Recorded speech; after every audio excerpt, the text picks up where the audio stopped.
often think the sound of my alarm clock was invented by a sadist. The cheap little thing shrieks at 6:30 every morning, a harsh metallic beeping that seems less like a call to rise and more like a personal insult.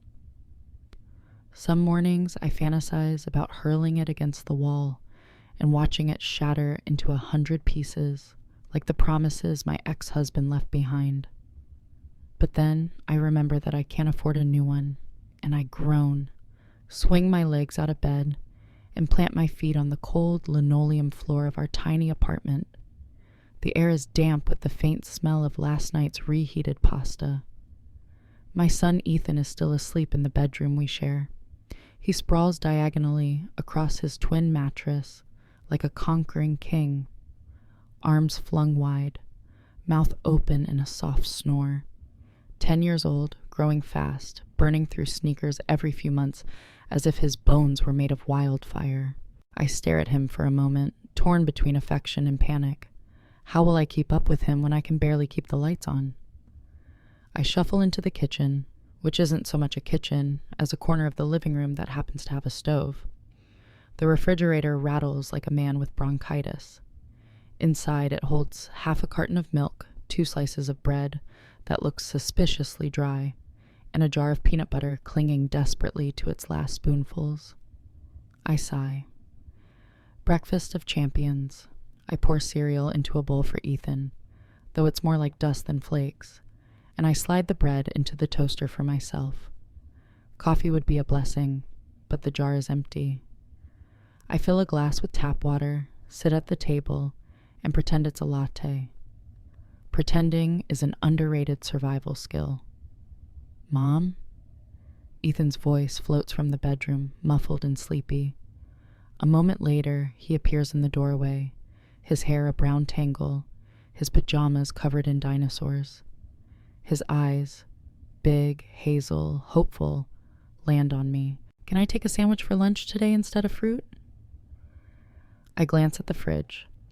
2 slices of bread, 1 thin smear of peanut butter. Not exactly a deli. Still, I force a smile. Sure, but you'll have to eat every bite. No trading at the cafeteria. His grin bursts out like sunlight breaking through clouds. Deal. That grin is the reason I drag myself out of bed every day. That grin keeps me from collapsing under the weight of bills, overdue notices, and the relentless math of survival. By 7:15, we're racing the clock. Ethan shoves notebooks into his backpack, while I smooth out my skirt with one hand and tie my hair back with the other. My job as an English teacher at the local high school is equal parts blessing and curse. Blessing, because I get a paycheck, however meager. Curse, because the paycheck is laughably small. Whoever decided teachers should live on crumbs clearly never stood in front of 30 hormonal teenagers and tried to make them care about Shakespeare. Shoes, I remind Ethan. He groans, flops onto the couch, and wrestles with the laces. I grab my tote bag stuffed with ungraded essays. Sometimes I wonder what my students would write if I assigned them an essay on the futility of adulthood. Probably something more hopeful than what I'd come up with. The walk to school takes 15 minutes. Our neighborhood is a patchwork of cracked sidewalks, corner bodegas, and tired apartment blocks that have seen better decades. The morning air smells of exhaust and burnt toast drifting from open windows. Ethan skips ahead, humming some tune from his favorite video game, his backpack bouncing against his shoulders. Slow down, I call, half laughing, half gasping. He ignores me, of course. Children live in a different dimension where time stretches infinitely and shoes never pinch. At the school gates, I switch hats from mother to teacher. It's a flimsy disguise. My colleagues can see the fatigue in my eyes. The parents can see the fraying hem of my blouse. But the students only see Ms. Parker, who will scold them for plagiarism and try to convince them that metaphors matter. The day unfolds in a blur of chalk dust, whispered gossip, and the faint hum of fluorescent lights. I teach To Kill a Mockingbird to one class, poetry to another. Somewhere between explaining similes and confiscating a cell phone, I catch Ethan's face at recess. He's laughing with friends, waving at me from across the yard. My heart swells and aches in the same beat. At lunchtime, I sit in the faculty lounge, chewing on a granola bar and listening to Mrs. Reynolds complain about her husband's new car. I want to laugh.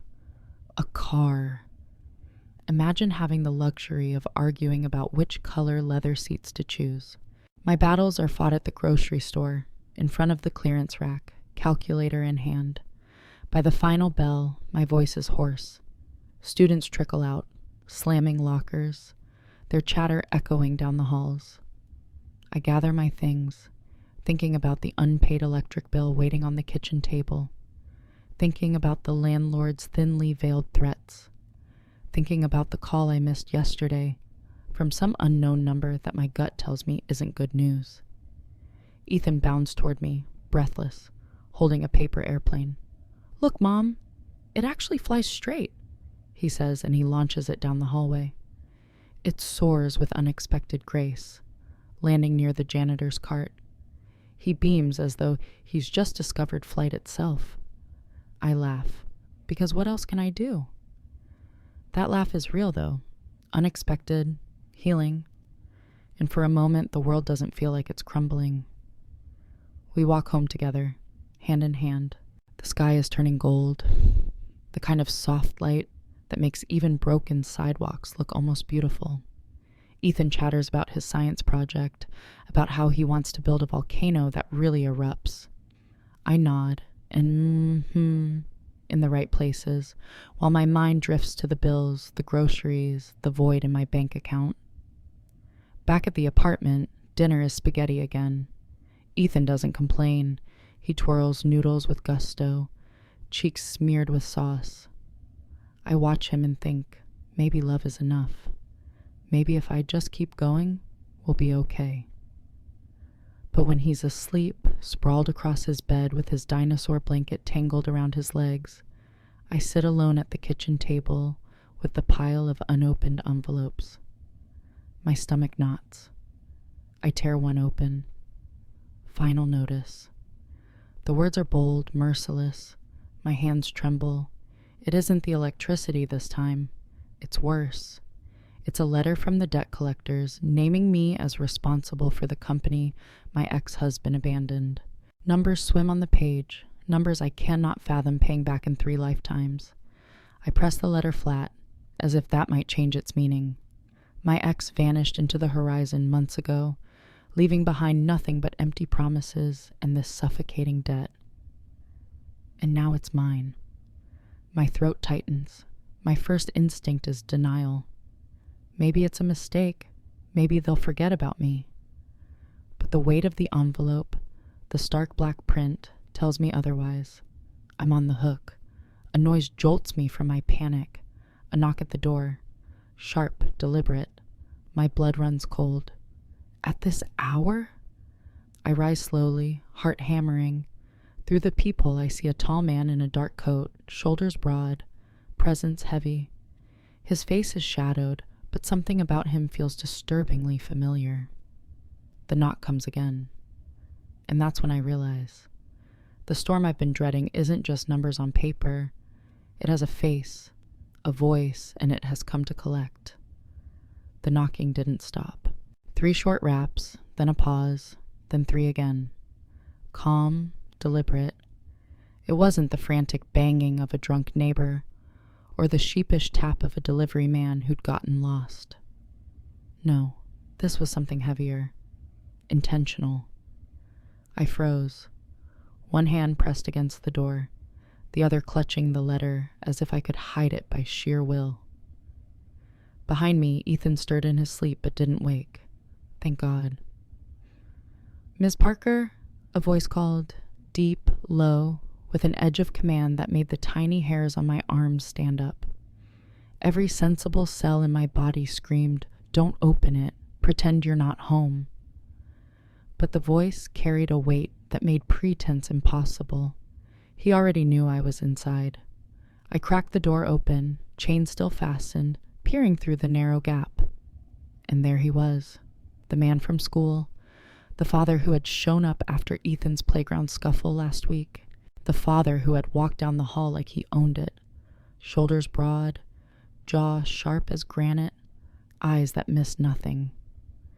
I remembered his son, quiet, brooding, with the same dark hair, the same air of controlled fire. I remembered, too, the way this man had looked at me, not rudely, not flirtatiously, just intently, as if he were measuring me against some invisible scale. Now he stood outside my apartment, wearing the same black coat, one hand tucked into his pocket, the other resting casually at his side. He didn't look surprised to see me. He looked expectant, as though this had always been inevitable. "Mr. Romano?" I asked, my voice catching. His mouth curved, not quite a smile, but close. "So you do remember. I don't think this is appropriate," I stammered, tightening my grip on the chain. "It's late. My son is sleeping." "I won't take long." His tone was polite, but the steel beneath it was unmistakable. "I believe you received a letter today." My chest constricted. "You sent it?" "Not me," he said, tilting his head slightly. "My associates. But yes, I'm the one behind it." The world tilted. The air seemed to drain from the hallway. My first thought was absurd. Of course, he's the debt collector, because why not add mob boss to the list of humiliations in my life? "You're the word stuck in my throat. "The creditor?" He nodded once, deliberate. "Your ex-husband left a trail of ruin, Miss Parker. His company owed me a considerable sum. And now," his gaze sharpened, "now it falls to you." My knees nearly buckled. I leaned against the door frame, wishing desperately for this to be a nightmare. But he stood there solid as stone, the truth carved into every line of his face. "I don't have that kind of money," I whispered. "I know," he replied. "That's why I'm here." A strange flicker crossed his features then, something human, almost weary. He leaned slightly closer, lowering his voice. "I don't want to frighten you. If I did, I'd send someone else. But I thought it better you hear it from me." The absurdity of it made me laugh, a short, sharp sound. "Oh, thank you for the courtesy." His mouth twitched, and for a split second I could swear amusement glimmered in his eyes. But it vanished as quickly as it came. "I'm not your enemy, Ms. Parker. I'm a father, just like you're a mother. I respect that." That last part unsettled me more than the threat. He knew exactly how to get under my skin. He knew the one thing I couldn't bargain with was my son. "I'll find a way to pay," I said, my voice firmer now. "I don't care how long it takes, but I'll pay it myself." He studied me. The silence stretched until I thought I'd break. Then he gave a single nod, as if my declaration was a piece on a chessboard he hadn't anticipated. "You're proud," he murmured, "and stubborn." "You'll have to get used to it," I snapped before I could stop myself. Another flicker, this time definite amusement. "I think I already am." He turned to leave, but paused, his profile sharp in the dim hallway light. "Take care of Ethan," he said softly. "He's a good boy. Reminds me of mine." And then he was gone, footsteps fading down the stairs. I shut the door, slid the chain back into place, and sagged against it. My heart thundered, my hands shook. But beneath the fear was something worse, the undeniable awareness of him. The way his presence filled the room, even after he'd left. The way my pulse betrayed me. I hated myself for noticing. The next morning, I pretended nothing had happened. That was my survival tactic. Pretend. Pretend the bills weren't suffocating me. Pretend the mob wasn't knocking on my door. pretend I wasn't shaken to my core by a man whose life was the antithesis of mine. But the universe has a cruel sense of humor, because that very afternoon I saw him again. It started with raised voices outside my classroom. I poked my head out just in time to see two boys shoving each other against the lockers. One of them was Ethan. My heart lurched. "Hey, break it up!" I marched down the hall, heels clicking. "Ethan Parker, what on earth?" The other boy turned and my stomach dropped. Dark eyes, square jaw, expression hard beyond his years. It was Mr. Romano's son. Teachers rushed in to separate them. Both boys scowled, chests heaving. I wanted to shake Ethan for being so reckless, but mostly I wanted to melt into the floor, because I already knew what would come next. Sure enough, 15 minutes later, I was sitting in the principal's office. Ethan slouched beside me, Romano's son on the other chair. And then the door opened. Mr. Romano entered. He filled the room instantly, tall, broad-shouldered, his presence a storm contained in a suit. The principal stammered through explanations, but Romano's eyes were on me. We hadn't spoken since last night, but the weight of that encounter still clung to me. My face burned. "I apologize for the inconvenience," Romano said smoothly, his gaze finally shifting to the principal. "My son can be temperamental." The principal nodded vigorously. Ethan shifted uncomfortably. I clenched my fists, trying to steady my voice. "This isn't just about temper," I said sharply. "Violence isn't tolerated here." Romano's brows lifted, faint amusement curling his lips. "I agree, which is why I'm here, to handle it." He turned to his son, words quiet but heavy. "You will apologize, now." The boy muttered something resembling an apology. Ethan mumbled one back. The meeting ended awkwardly. The principal looked relieved. Ethan sulked. Romano's son stared at the floor. And Romano himself? He lingered. As we stepped into the hall, he fell into stride beside me. "You handle yourself well," he said. I snorted. "Is that a compliment or an assessment?" "Both." We walked in silence for a beat.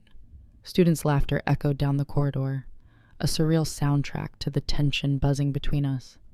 Then he stopped, turned to me, and said softly, "You don't have to face this alone." I met his gaze, my pulse skittering. "Yes, I do." And before he could say more, I walked away, my heels clicking defiantly against the floor, each step an attempt to drown out the voice in my head that whispered, "You don't want to do this alone." The letter lay on the kitchen table like a snake, coiled and poisonous, daring me to touch it again. I had shoved it under a pile of unopened bills the night before, hoping out of sight meant out of mind. But paper has a way of whispering through silence, reminding you it's still there. I sat staring at it with my coffee mug, empty as usual, while Ethan slurped his cereal with exaggerated gusto, as if the sound effects could distract me from my thoughts. He kicked his feet under the table, milk dribbling down his chin. Childhood was messy, loud, irreverent, and for a moment I envied him. The bliss of not knowing that money rules the world, the innocence of believing moms can fix everything. "Mom," he said with a mouthful of flakes, "do you think my volcano project could actually erupt if I use soda and Mentos?" I forced a smile. "It might, but let's make sure it erupts at school, not in this apartment. The landlord would probably evict us for good."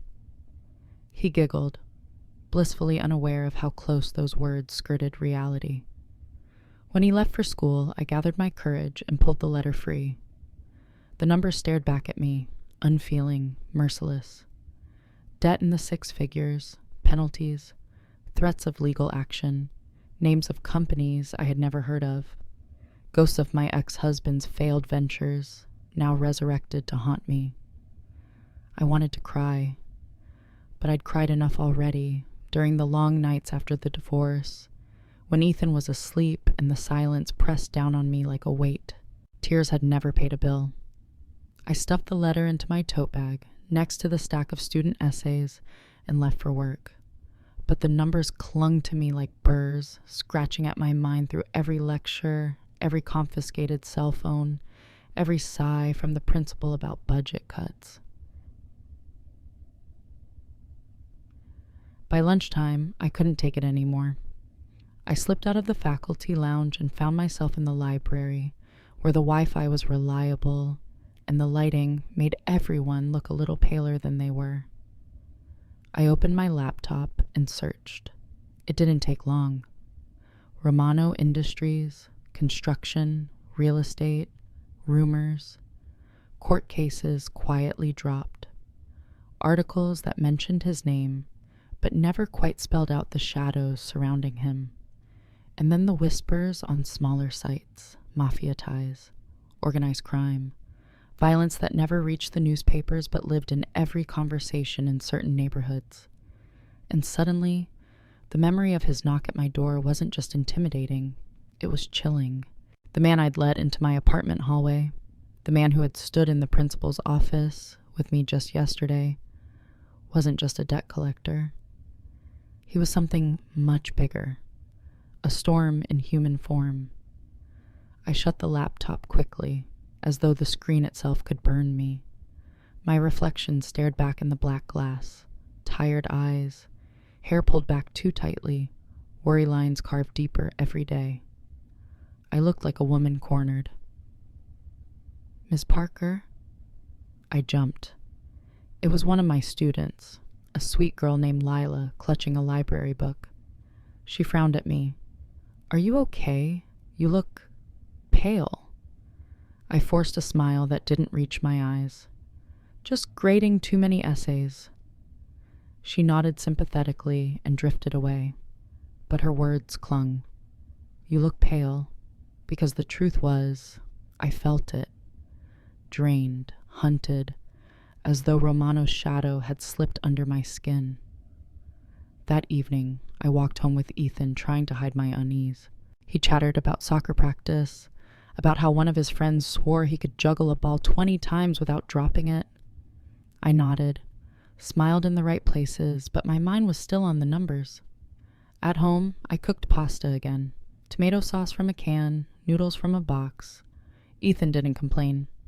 He twirled spaghetti around his fork and grinned. I envied how easily children adapt, how little they need to be content. But when he was asleep, I sat at the table again with the letter. The apartment was quiet except for the hum of the refrigerator. I whispered the numbers out loud as if naming them might shrink them. $152,712. My voice cracked halfway through. There was no way. No side job, no overtime grading, no summer school teaching would ever cover it. I was drowning before I even set foot in the water. And then, like clockwork, came the knock. My pulse leapt. I rose, moved to the door.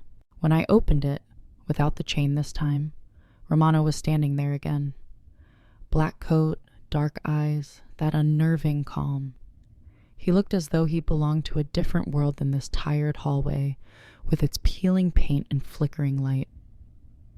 "You've read it," he said. Not a question. I nodded. "I can't pay it." The words scraped my throat. "I know," he said again, with the same unnerving certainty as before. He studied me for a moment, then added, "But I didn't come here to demand payment." "Then why are you here?" His gaze softened almost imperceptibly. "Because I respect fighters, and you, Miss Parker, you're still standing. Most would have run." The laugh that burst out of me was brittle.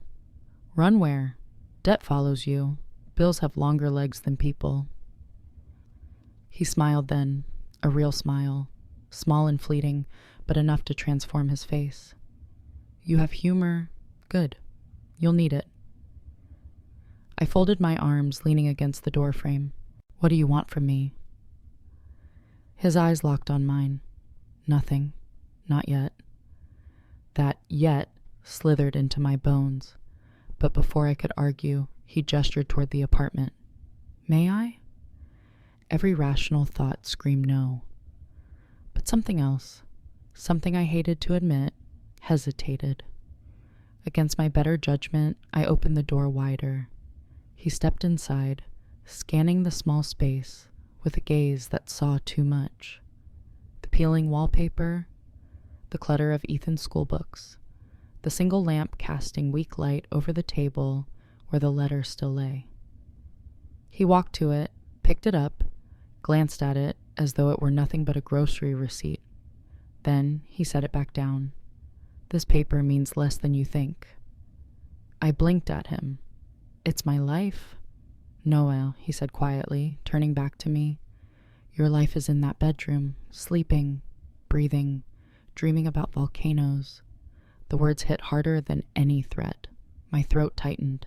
He had seen Ethan once, maybe twice, and yet he'd already cut straight to the core. Why do you care? I demanded. You're the one holding the knife. He held my gaze, and for the first time I saw something raw there. Because I'm holding the knife, I understand better than anyone how sharp it is. The silence between us thickened. I hated him for making sense. I hated him for seeing me. I hated myself most of all for feeling the faintest flicker of... what? Curiosity? Recognition? Something dangerous. Finally, he stepped back, pulling on his coat. I won't pressure you, not tonight. But understand this. I don't forget debts, and I don't forget people who interest me. And with that, he left. I stood there in the dim apartment, pulse hammering, torn between fear and something far more treacherous. The feeling that, against all reason, I had just let a storm walk into my home, and part of me wanted to see it again. It began with whispers. Schools are ecosystems. Gossip travels faster than Wi-Fi. By Friday, the teacher's lounge was buzzing. Someone had seen Mr. Romano's black car idling outside the building. Someone else swore they recognized one of his business associates from a crime documentary. Nobody said the word mafia out loud. Too sharp, too dangerous, but the implication floated in the stale air like smoke. I tried to ignore it, focusing on my lukewarm tea and the pile of essays in front of me. But I could feel eyes sliding my way, subtle, curious, almost pitying. The rumor was already mutating. Miss Parker, the divorce teacher, connected somehow to him. That afternoon, as students filtered out, I found Ethan waiting near the steps with a soccer ball under his arm. Beside him, leaning against the railing as though the school belonged to him, was Romano. He straightened when he saw me, his dark coat cutting a sharp silhouette against the pale sky. Parents passing by gave him wide berth, as if his shadow carried contagion. "Mom," Ethan called, bounding down the steps. "Mr. Romano said he might coach us sometime. He used to play soccer." I blinked, stunned. Romano's expression was unreadable, but there was a flicker of humor in his eyes. "I told him I once kicked a ball around," he said evenly. I pulled Ethan close, heart pounding. "We should go." Romano didn't stop us, didn't insist. He just watched, that steady gaze following me all the way down the sidewalk until the crowd swallowed us. That night, unable to sleep, I turned to the internet again. This time I didn't limit myself to polite articles.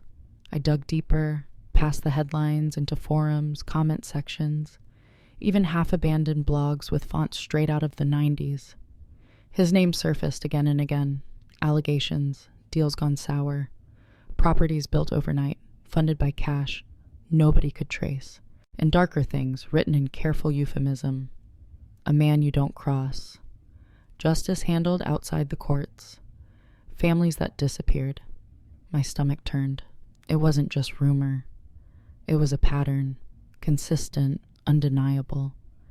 And yet, I thought of the way he had spoken about Ethan, about volcanoes and childhood. I thought of how he'd stood in my kitchen, not threatening, but observing, weighing. I thought of the strange gentleness hidden in the steel of his voice. How could both men exist in the same body? I shut the laptop, but the questions stayed. A week later, the answer slammed into me, brutal and unignorable. It was late afternoon. Ethan had soccer practice. I stayed behind at school to grade. The building emptied, the halls echoing with silence. That's when I heard it. Raised voices outside, sharp and guttural. I peeked through the blinds of my classroom window.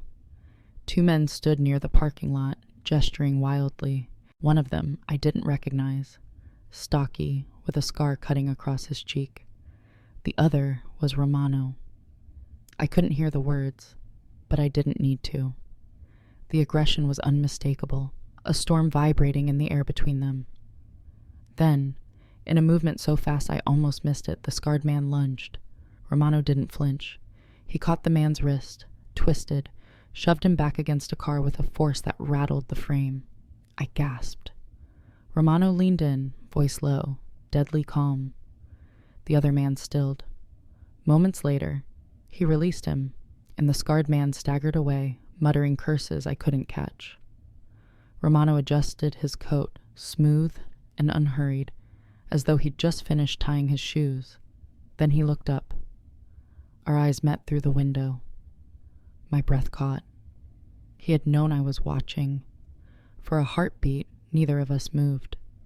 His gaze was steady, almost resigned, as though he'd decided I needed to see this, as though hiding was no longer worth the effort. Then he turned and walked away, vanishing into the lengthening shadows of the parking lot. That night, I couldn't eat.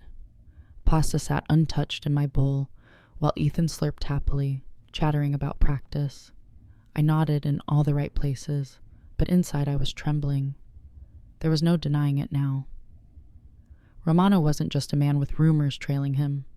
He was what they whispered. The debt wasn't an accident of paperwork. It was blood money, power money, mafia money, and I was tangled in it. After Ethan went to bed, I sat at the kitchen table again, staring at the bills, at the peeling wallpaper, at the weak glow of the lamp. I whispered the truth aloud, as if speaking it might dilute its poison. He's a criminal, a dangerous man. He could ruin us. The words hung in the air, sharp and heavy, and then, quieter, almost against my will. So why do I feel safer when he's near? The next morning, I found a note slipped under my door. Meet me, tomorrow evening, corner of 7th and Lake. Don't bring Ethan. No signature, but it didn't need one. I crushed the paper in my hand, fury and fear warring in my chest. How dare he? How dare he invade my life like this, leave notes at my door as though we were playing some twisted game? And yet, by the next evening, I was there. The corner of 7th and Lake wasn't glamorous, just a half-lit diner with greasy windows and a flickering neon sign. Romano sat in a booth by the window, hands folded, as calm as if he were waiting for a date. I slid into the seat across from him, pulse racing. What do you want? He studied me, eyes dark, steady. The truth. I thought you deserved it. I laughed bitterly. The truth? Which part? The mafia part? The debt? The fact that everyone in the city seems to know who you are except me? His mouth tightened. I never lied to you. You never told me either. Silence stretched. A waitress dropped 2 coffees on the table. I wrapped my hands around the mug, grateful for the heat, even as my stomach nodded. Romano leaned forward. Yes, I'm in that world. Yes, I built my empire with methods you'd call unsavory. But I don't apologize for protecting what's mine. And now, Ms. Parker, his gaze pinned me. You and your son are in my orbit, which means you're protected too. Protected. The word was both comfort and threat. I don't want protection, I snapped. I want freedom. I want to live without looking over my shoulder, without fearing that my son's teacher lounge gossip will end my career. His expression softened, just slightly. Freedom is an illusion, Ms. Parker. Everyone owes someone something. At least with me, you know where you stand. I stared at him, anger and despair twisting inside me. And where is that exactly? His reply was quiet, but absolute. At my side, whether you accept it yet or not. I walked home from the diner with the weight of his words pressing down on me. At his side. The thought terrified me, and shamefully sparked something else too. Because in the shadows of this city, maybe standing beside a storm was safer than standing alone. I had promised myself, after that diner meeting, that I would keep my distance, that I would draw a firm line in the sand and never let him blur it again. But promises made at night are weaker in daylight. By the end of the week, I found myself facing him again, not in some shadowed street corner, but in the most mundane, humiliating place possible, the school cafeteria. It happened on a Wednesday, the day the kitchen served meatloaf that resembled neither meat nor loaf. I was on duty, supervising the students, when a commotion broke out near the back tables. Ethan was in the middle of it, standing on a bench and flapping his arms wildly. At first, I thought he was fighting again, but then I realized he was demonstrating. See, that's how the lava comes out of the volcano, he declared, flapping so hard his shoe flew off and hit a kid in the shoulder. Laughter erupted. I pressed a hand to my forehead, equal parts mortified and amused. And then, as if the universe had a cruel sense of timing, Romano appeared in the doorway. I blinked. Parents weren't allowed in the cafeteria, not without permission. But there he was, larger than life, scanning the room with a gaze that silenced chatter as it passed. A few teachers froze, whispers rising in their wake. "Dad," his son called, half pleased, half mortified. Romano ignored the stares and strode forward, his coat sweeping like a cape. He crouched beside his son, said a few quiet words, then straightened and turned, catching my eye across the room. I expected intimidation. Instead, I saw something startlingly ordinary. Exhaustion. The faint shadows under his eyes, the stiffness in his shoulders. He looked for once not like a storm, but like a father trying to keep his balance in a world that never slept. Later, when the cafeteria cleared, I found him waiting in the hall. "You can't just walk in here whenever you want," I hissed, glancing around nervously. His lips twitched. "Relax. I came to drop something off for my son, and to see if you've calmed down since the diner." I glared. "I'm not calm. I'm surviving." His gaze softened. "That's the thing about survival. Sometimes it looks like fury." Before I could reply, Ethan bounded up, proudly holding a cardboard volcano. "Mr. Romano said he'd help me make it erupt. He knows science stuff." I blinked. "You know science stuff?" He smirked faintly. "I know explosions." Ethan whooped, delighted, and ran ahead. I groaned. "Do not encourage him to blow up the apartment." His expression warmed, just enough to unsettle me. "You should let him be curious. It's better than being afraid." The words stayed with me long after he left. That weekend, I made the mistake, or maybe the miracle, of letting Romano and his son come over, Ethan begged, insisting they could build the volcano together. Against all reason, I agreed, telling myself it was just for the kids, just a Saturday project. Romano arrived carrying bags, baking soda, vinegar, food coloring, plastic sheets to protect the floor. He set them down like a man unloading contraband, and for a surreal moment, I almost laughed.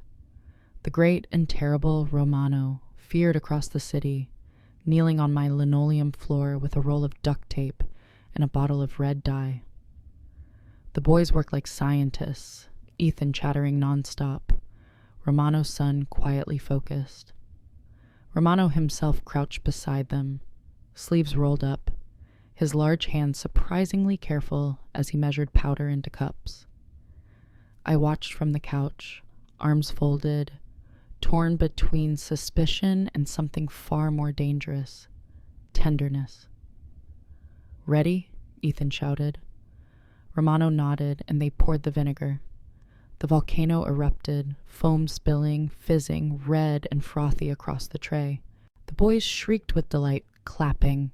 Romano leaned back on his heels, a rare grin tugging at his mouth.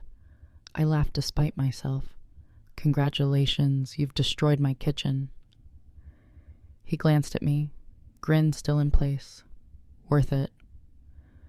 For a moment, time bent. We were just 4 people in a cramped apartment, laughing at a volcano made of cardboard and kitchen supplies. No mafia, no debts, just family. Later, after the mess was cleaned and the boys were playing video games, I found Romano standing by the window, watching the city beyond. His posture was relaxed, but his eyes were far away, dark with some private storm. "Do you ever regret it?" I asked before I could stop myself. He didn't turn. "Regret what?" "Your world. The choices." He was silent for a long time. Then, softly, "Regret is a luxury. In my world, you survive or you don't. Regret gets you killed." I swallowed. "That's not survival. That's prison." Finally he turned, and there was something raw in his gaze. Maybe, but sometimes the bars keep worse monsters out. I didn't know what to say. He looked at me as if daring me to argue, daring me to see the man beneath the armor. And the terrible part was, I did. When he left that night, his son sleepy at his side, Ethan hugged him as though he were already part of the family. I stood in the doorway, heart thundering, knowing I was slipping. The line in the sand was already blurred. Because Romano wasn't just the storm anymore. He was the cracks of light within it. I should have known peace was temporary. In my life, it never lasted longer than a week. After the volcano Saturday, after the laughters and the strange, fragile warmth that lingered in the apartment, I almost convinced myself things could be simple, that Romano could hover at the edges of our lives without colliding with the center. But storms don't hover. They break. It was a Thursday night when the break came. I was sitting at the kitchen table with a pile of essays spread out like an autopsy, red pen in hand, when the knock came. Not loud, not aggressive, just 3 measured taps that were, by now, unmistakably his. Ethan was in the bedroom, headphones on, lost in some video game. I opened the door before Romano could knock again. "You can't keep showing up like this," I hissed. He stepped inside anyway, his presence filling the room like smoke. "We need to talk." "I have nothing to say to you." "That's a lie," he said calmly, closing the door behind him. "And you know it." I crossed my arms. "Fine. Say what you came to say, then leave." For a moment, he studied me, silent, eyes dark and unblinking. Then he said, "I can erase the debt." The words landed like a hammer, my chest constricted. "What?" "I can make it vanish. Today, tomorrow, whenever I choose. One call, and you'll never see another letter, never hear another threat." I shook my head violently, heart pounding. No, I told you, I will pay it back myself. I don't want your charity." His expression didn't change. It wouldn't be charity. Then what would it be? The silence stretched, thick, unbearable. Finally, he said, "An agreement." My stomach dropped. "Agreement," I repeated bitterly. "That's a nice word for it." His gaze sharpened, but his voice remained quiet. "I respect you, Ms. Parker. I don't respect many people. You're strong, stubborn, a fighter. You remind me of, what I lost. And yes, I want more than small talk at school hallways or evenings of cardboard volcanoes. I want something real. I laughed, sharp and bitter, because the alternative was screaming. So this is it? You want me, and in return you'll erase the chains you put on me? That's not respect, that's blackmail. For the first time, something like frustration cracked through his calm. He ran a hand through his hair, pacing the cramped kitchen as if it were a cage. If all I wanted was a transaction, I wouldn't be standing here. Do you think I don't have women who would give anything for my attention? But I don't want them. I want you. And I'm offering you freedom as well. The fury that rose in me was volcanic. Freedom? You think that's freedom? To owe you for erasing what you forced on me in the first place? To trade my dignity for your obsession? Ethan's laughter drifted from the bedroom, high and sweet. The sound cut through me like a blade. Romano heard it too. His posture softened, but his eyes remained locked on me. I would never hurt him, he said quietly. I don't believe you, I snapped. Maybe not on purpose, maybe not with your own hands, but your world, your enemies, your shadows, they'll touch him eventually. They already have, and I won't let my son become collateral in your empire. His jaw tightened. For a moment, silence filled the room, heavy as storm clouds. Then he exhaled slowly, almost a sigh. You're right, he said. The word startled me. I blinked. What? You're right, he repeated, softer. My world is dangerous. It's why I lost his mother. It's why I keep everyone else at a distance. But you... He shook his head, almost as if baffled by his own admission. You don't run, even now, when you should. I wanted to scream at him, to push him out, to slam the door and never let him back in. But my body betrayed me. My pulse skittered. My breath came shallow, because under all the anger, there was something else, something that terrified me more than his threats ever could. I wanted to believe him, and that was the most dangerous thing of all. He stepped closer, his voice low, almost pleading. Think about it. That's all I ask. Think about a life without fear, a life where the letters stop, a life where Ethan is safe, because no one dares touch what's mine. I shook my head, tears stinging my eyes.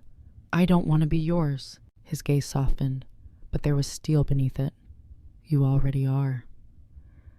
The words landed like chains, wrapping around my chest. He turned then, pulling on his coat, moving toward the door. But before he left, he paused. I'll wait, he said.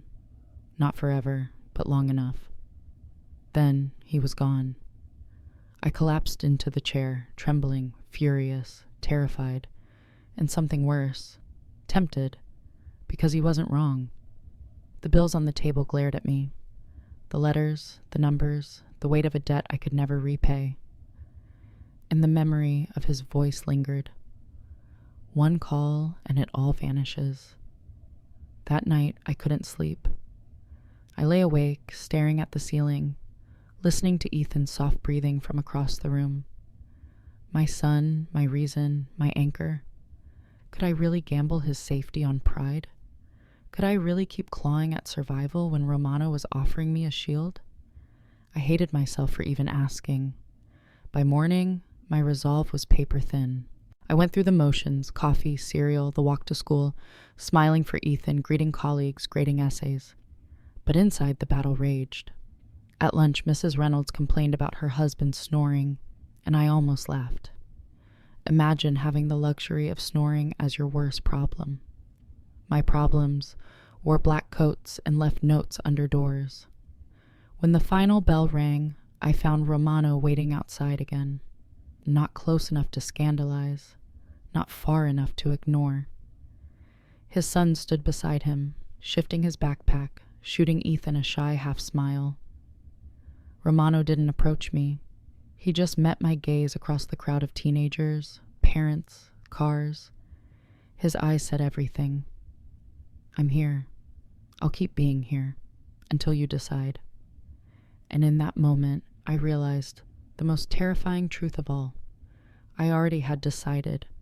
I just didn't have the courage to admit it. I had expected him to give me space after the night of his offer. Instead, Romano did the opposite. He inserted himself into our lives in the most absurd way possible. It started with a phone call on Saturday morning. Ethan answered before I could stop him. "Mr. Romano, hi, what? Yes, she'll say yes." I snatched the phone, glaring. "What are you saying yes to?" Romano's voice came through, low and infuriatingly calm. "Dinner. At my place. Tonight." I spluttered. "Absolutely not." "Too late," he said smoothly. "Your son already agreed." Ethan fist-pumped behind me, grinning like Christmas had come early. I closed my eyes, muttered a string of curses under my breath, and finally sighed. "Fine, but if you think this is some trick..." "Relax," he said. "No deals tonight, just food." I wasn't sure whether to believe him. But 6 hours later, Ethan and I were standing outside a townhouse that looked like it had been plucked from an architecture magazine. Sleek lines, polished stone, a door that probably cost more than my yearly rent. Romano himself opened it. No coat this time, just a white button-down rolled at the sleeves. It threw me off balance. He looked normal, almost. "Come in," he said. The inside was elegant, but strangely bare, as though the house was a stage set waiting for props. A leather couch, a wide kitchen island, shelves filled with books that looked more decorative than read. It felt like a place designed to impress, not to live. "Whoa," Ethan breathed, darting toward the living room. "Your TV is huge."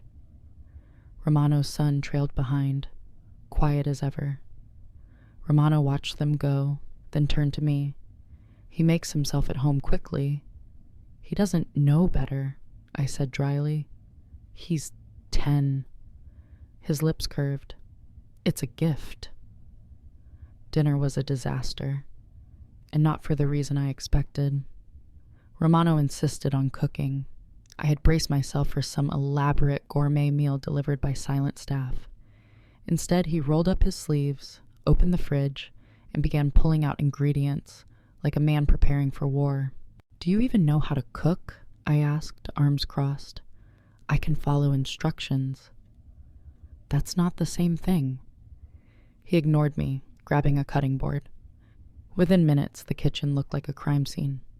Onions hacked into irregular lumps, pasta sticking together in the pot, sauce bubbling ominously on the stove. The boys hovered nearby, half amused, half concerned. Ethan leaned over and whispered far too loudly, "Mom, is he trying to poison us?" I choked back a laugh. Romano shot me a glare that was more wounded than threatening. "I heard that." "You weren't supposed to," Ethan said innocently. By the time the food hit the table, it looked edible, if not appetizing. Overcooked noodles swimming in sauce, garlic bread that was more charcoal than bread. Ethan poked it with his fork. "Is this lasagna or soup?" "It's pasta," Romano said firmly. His son gave a small, rare smile. "It's unique." I tried a bite, and to my surprise, it wasn't awful.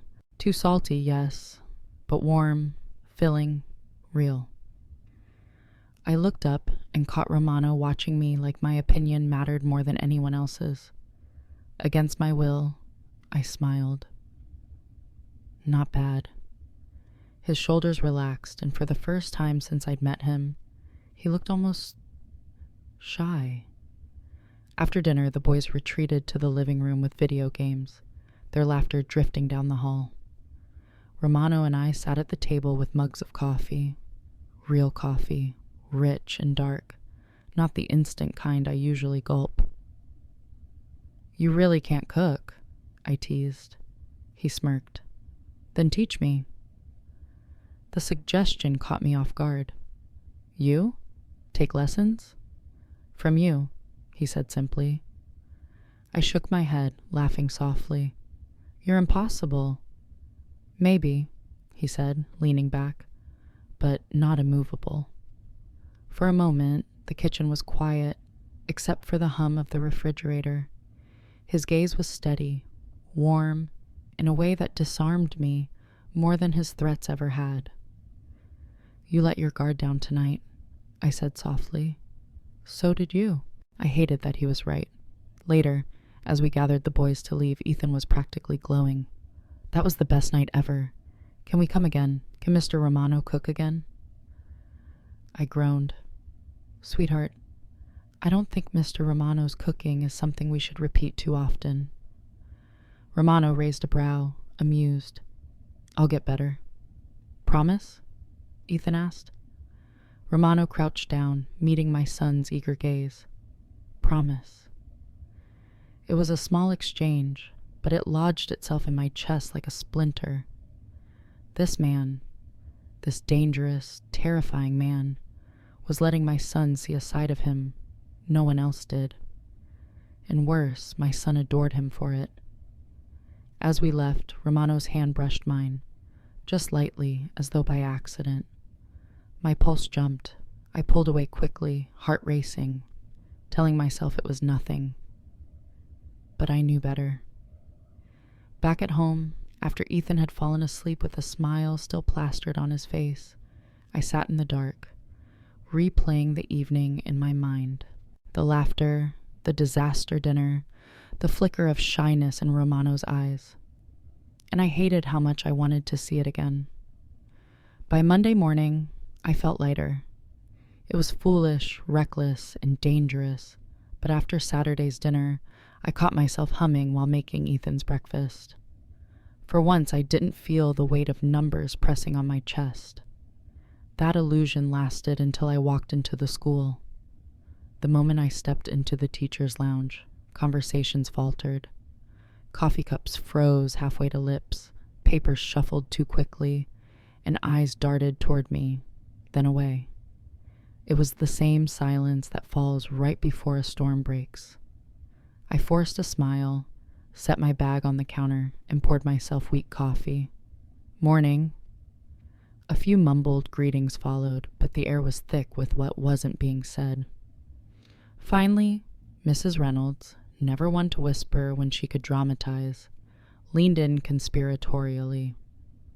I heard someone saw you at Romano's house this weekend. My stomach dropped. Another teacher chimed in. With your son, right? That's unusual, isn't it? Unusual. Such a polite word for scandal. I straightened, summoning every ounce of composure. Our children are friends. It was a play date. The silence that followed was suffocating. No one said it, but I saw it in their eyes. She's involved with him. The whisper spread faster than I could contain them. By the afternoon, even students were snickering. Miss Parker's dating a mob boss, one boy muttered under his breath as I passed. Laughter followed. My cheeks burned. I wanted to spin around, to shout that it wasn't true, that nothing had happened. But denial would only feed the fire. That evening, after dismissing class, the principal called me into his office. His desk was covered in neat stacks of paper, but his expression was all discomfort. Miss Parker, he began, adjusting his glasses, there have been concerns raised by parents about your association with Mr. Romano. I clenched my fists. Concerns? He cleared his throat. You understand our school's reputation matters. If parents believe their children are exposed to unsavory influences, it could affect enrollment, funding. I cut him off, my voice shaking with restrained fury. I'm a teacher, a good one. My personal life doesn't change that. He sighed, looking genuinely sympathetic but utterly useless. I'm not questioning your ability, but perception matters. Perhaps you should be discreet. Discreet, another polite word. This one meant invisible. I left his office with my jaw tight, fury coursing through me. I had clawed my way through years of divorce, debt, and loneliness, building my identity on being more than the mistakes of my past. And now, because of Romano, it could all unravel. That night, I told him. He came by uninvited, as always, his coat dusted with rain. I didn't let him sit. "Do you have any idea what you're doing to me?" I snapped. He raised a brow. "Good evening to you, too." "Don't," I spat. "Parents are whispering. Teachers are watching me like I'm some kind of criminal. The principal practically told me to vanish. My job, my career is at stake because of you." His calm expression didn't crack, but his eyes darkened. "And what do you want me to do? Pretend we don't know each other?" "Yes," I cried, my voice breaking. "Yes, that's exactly what I want. I didn't choose this. I didn't choose you." The silence after that was sharp as glass. Ethan stirred in the bedroom, and my heart squeezed at the thought of him overhearing. Romano stepped closer, lowering his voice. "You think distance will save you? It won't. Gossip doesn't need truth to grow. You could never see me again, and they'd still talk." I trembled, torn between fury and despair. Then what do I do? For a moment, something vulnerable flickered across his face. "Stand beside me," he said softly. "If the world's going to point fingers, let them point at us together." The words sank into me like poison disguised as medicine. I wanted to scream, to push him out, to slam the door forever. But instead I stood frozen, caught between fear of losing everything and the terrifying pull of his presence. The next morning, the whispers didn't stop. If anything, they grew. Parents lingered longer in the hallways, eyes flicking toward me. A group of students giggled openly when Romano appeared to drop his son off. He didn't glance at me, but the weight of his presence filled the space regardless. That afternoon, I overheard 2 teachers whispering as I walked by. "She's too pretty to be desperate." "Pretty doesn't pay the bills. Maybe she traded dignity for security." I clenched my teeth until my jaw ached, forcing myself not to cry. Not here, not where they could see.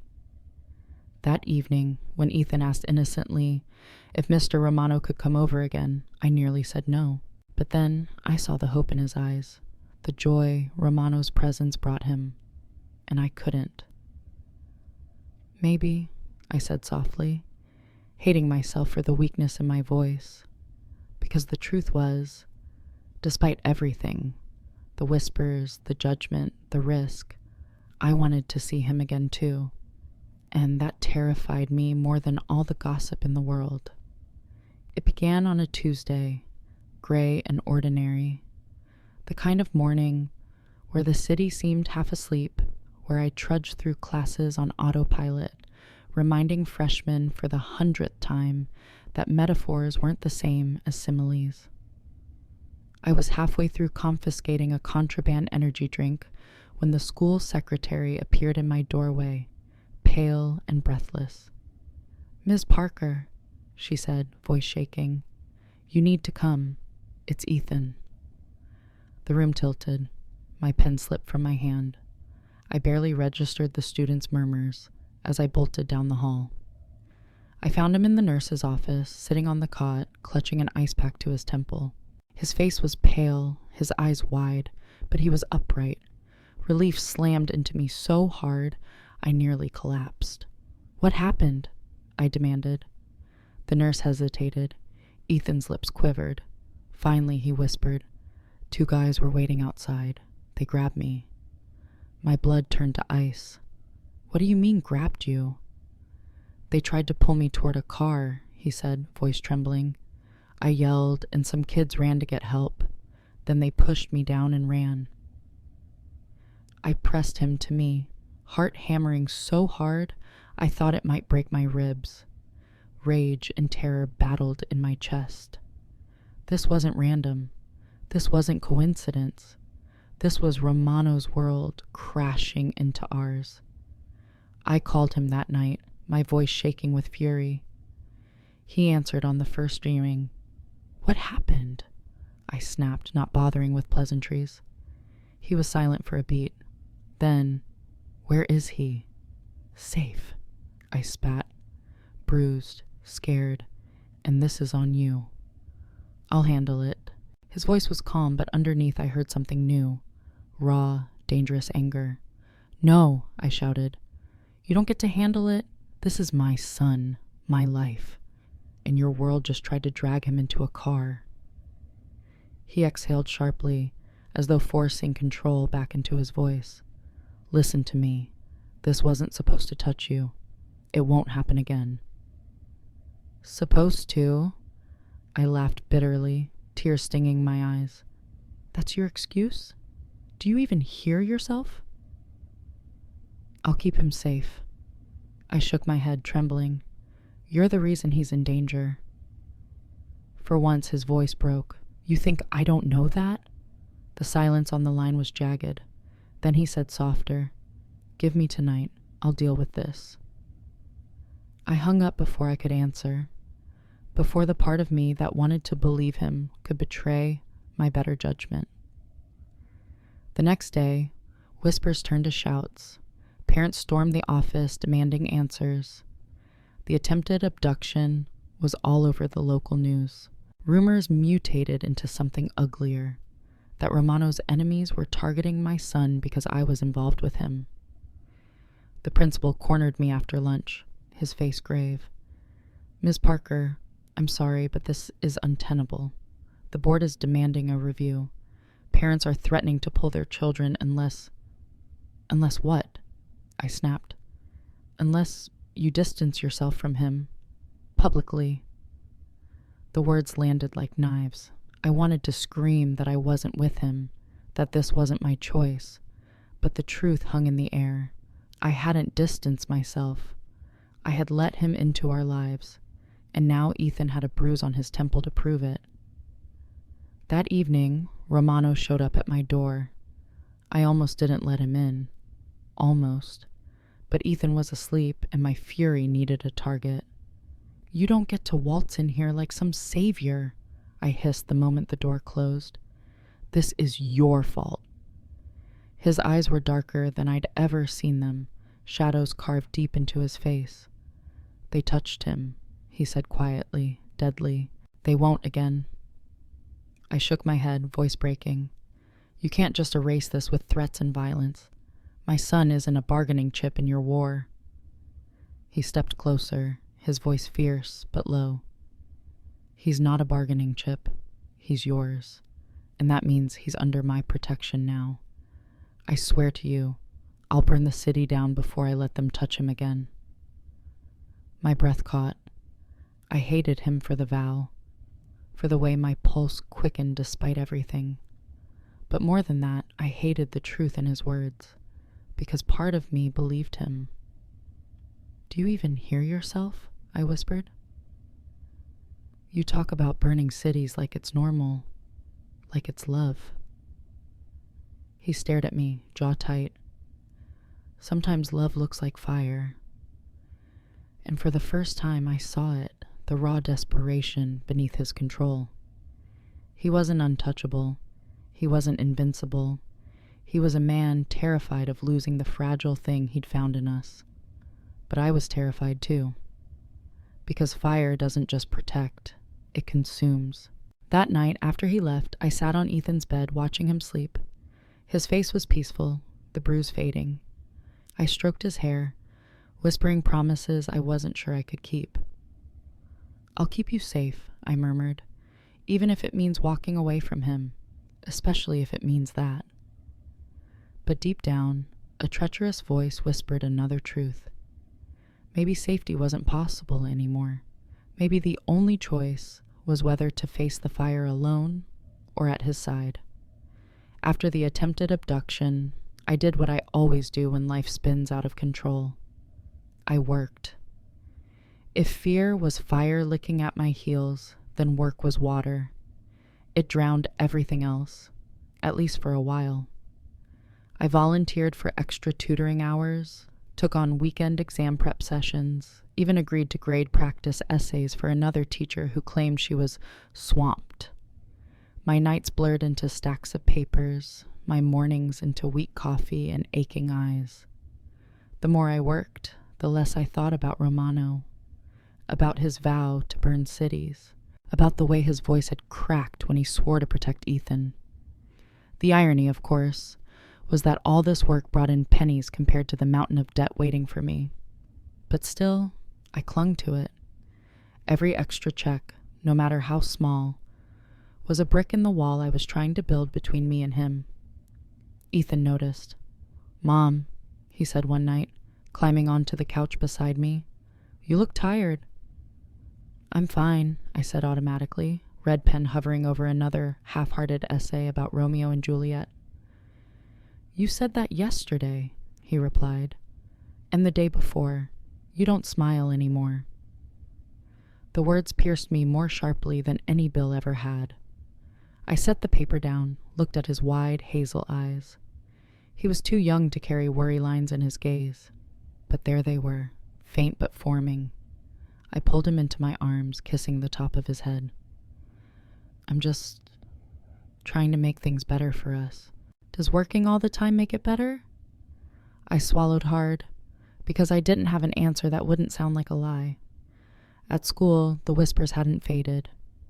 Some had quieted after the abduction, as though pity had temporarily replaced suspicion. But others grew sharper, muttered in corners where they thought I couldn't hear. "She's in over her head. No one walks away from a man like Romano. I'd keep my kids away from her class, just in case." I kept my head high, but each word was another stone in the backpack I carried. Romano didn't stay away. He didn't show up at my apartment anymore, not since my fury had nearly scorched us both. But I saw him everywhere, his black car idling at the curb.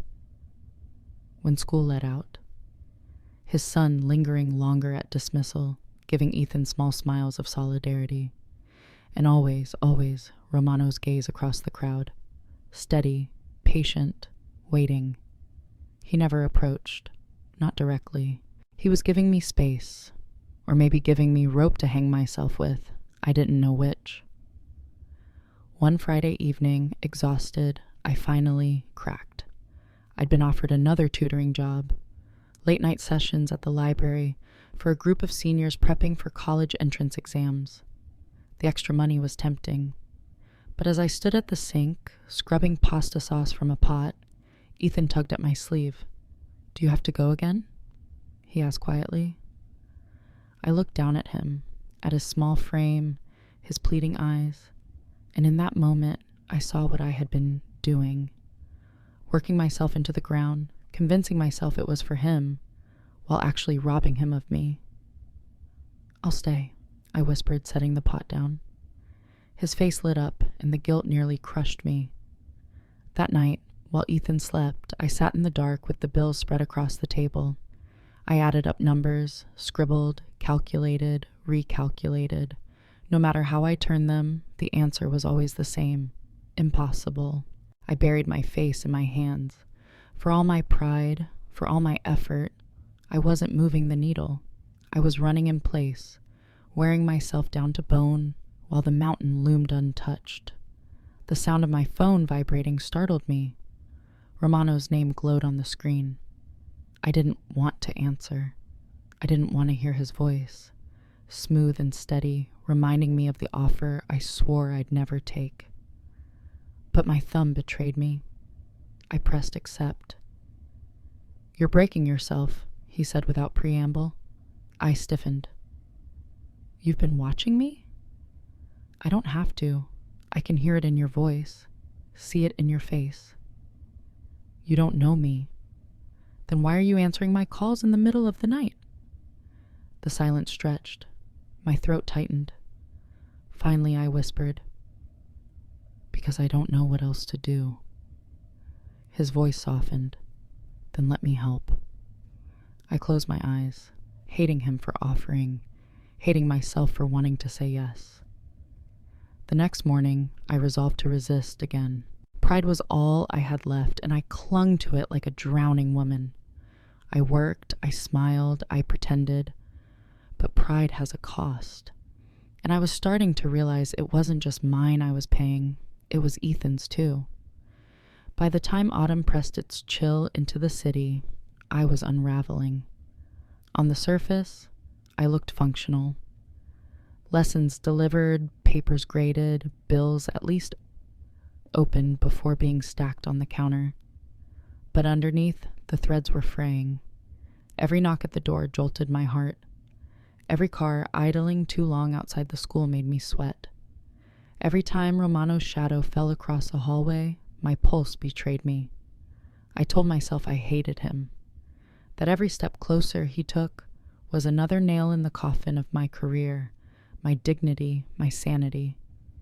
And yet, hatred didn't explain why I caught myself scanning the crowd for him, why I felt safer when his dark gaze anchored me from across the chaos of dismissal. It was Ethan who shattered the fragile wall I'd built. One evening, as I sat grading at the kitchen table, he patted in wearing his dinosaur pajamas. He carried his science notebook, though it wasn't science he wanted to talk about. "Mom," he said, climbing into the chair across from me, "do you like Mr. Romano?" The pen slipped from my fingers. "What?" "You like him," Ethan said simply, as if he were pointing out the weather. "You smile different when he's around." "You get mad too, but not the same kind of mad you get at me. It's like nervous mad." My cheeks flamed. "Sweetheart, it's complicated." Ethan shrugged. "I think he likes you. He looks at you like you're important." He paused, then added softly, "I like when he's around. I feel safe." The words hit me like a blow. I opened my mouth to protest, to remind him of the bruise on his temple, of the car waiting outside the school. But the truth was in his eyes. Clear, unburdened. He had felt the danger, yes, but he had also felt Romano's shield. And children, for all their chaos, are masters at sensing who stands firm in a storm. "Why are you telling me this?" I whispered. Ethan leaned forward, his voice barely audible. "Because you're always tired. You're always sad when you think I'm not looking. But you weren't sad when he made the volcano explode, or when he cooked bad pasta. I want you to smile like that more." Tears pricked my eyes. My son, my anchor, was giving me permission I hadn't even asked for. 2 nights later, Romano himself came. He didn't knock with the same sharpness as before. This time it was a gentler rhythm, hesitant almost. I opened the door, heart hammering, and there he was. No coat, no armor, just a man in a dark sweater, lines of fatigue etched deeper into his face. "Can I come in?" he asked quietly. I let him. We sat at the table, the same table where I'd wept over bills, where Ethan had drawn volcanoes, where life had unfolded in its ordinary mess. Romano looked out of place here, too large, too sharp, but tonight he wasn't storming, he was waiting. Finally he spoke. "I don't want to fight with you anymore." I folded my arms, bracing. "Then stop giving me reasons." His lips curved faintly, but his eyes remained serious. "I've spent my life building walls. Power, fear, reputation, they're all walls. They keep people out. They keep me safe. But then you came along, and for the first time I didn't want walls.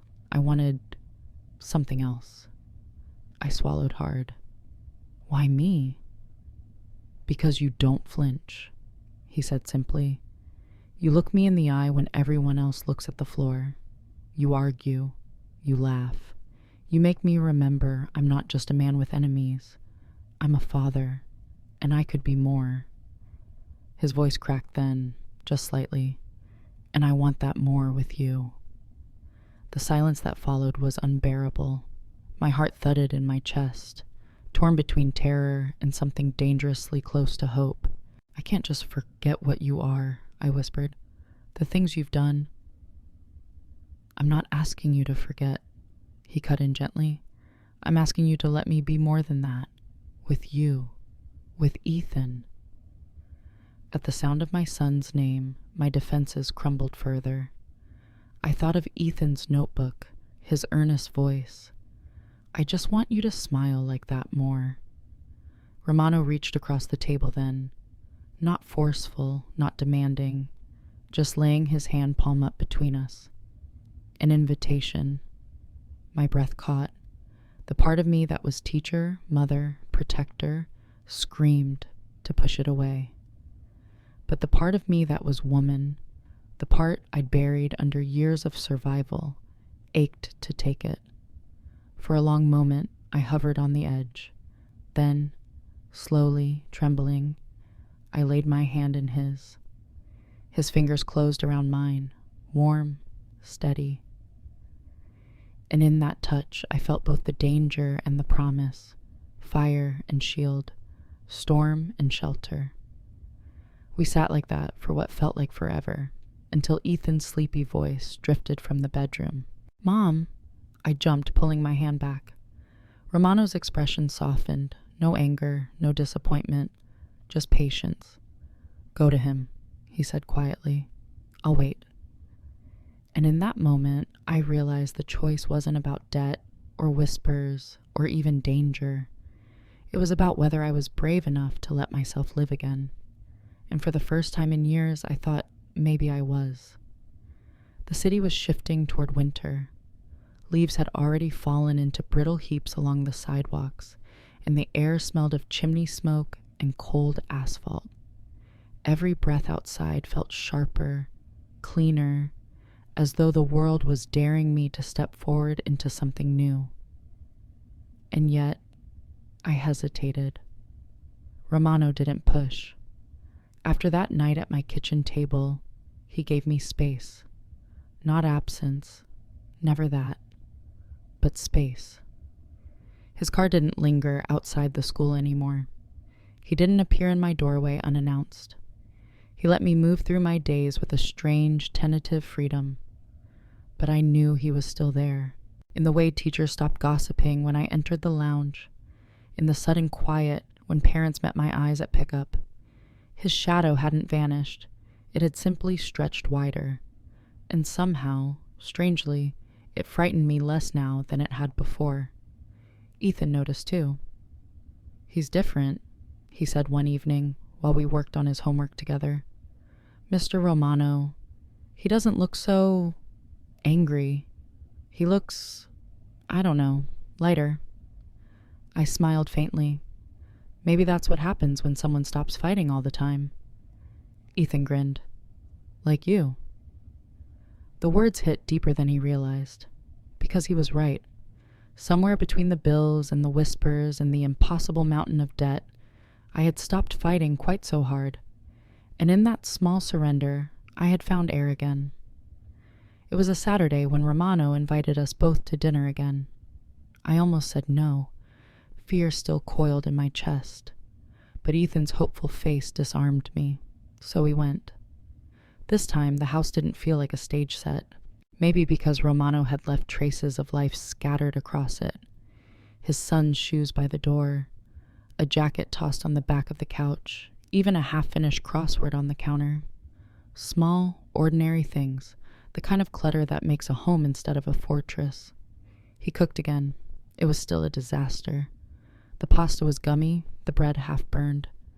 Ethan laughed so hard milk came out of his nose. Even Romano chuckled, shaking his head. "I told you I'd improve," he muttered. "You lied," I teased. "Maybe, but at least I keep trying."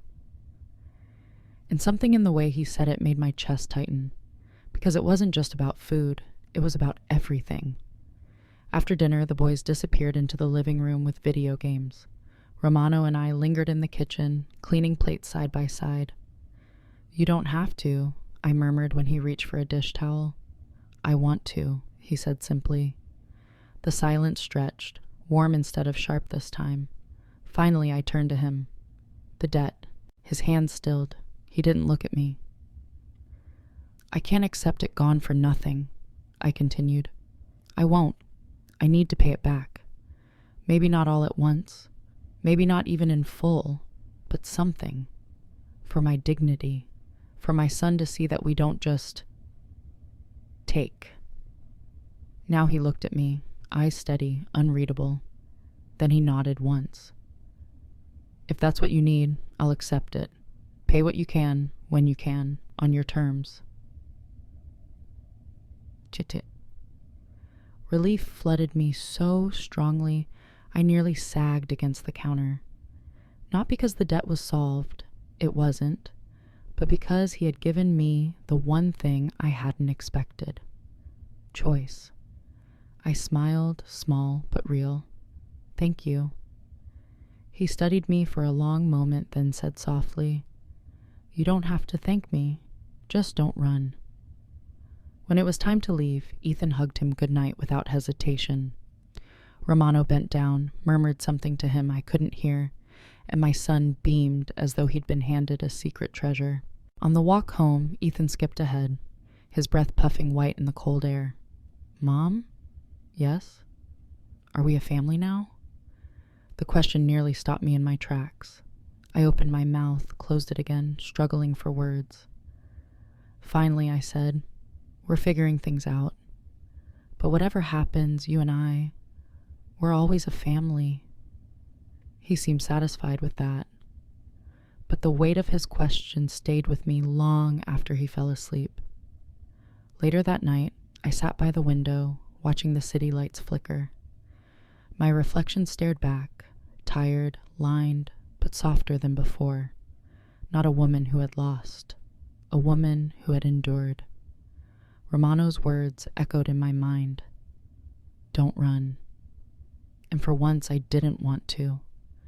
The ending isn't a wedding or a kiss under falling snow or debts miraculously erased with a wave of a hand. It's quieter than that, messier, more real. It's me deciding that maybe I can let someone stand beside me, not to rescue me, not to own me, but to face the storm together. And as terrifying as that is, it feels like a different kind of beginning,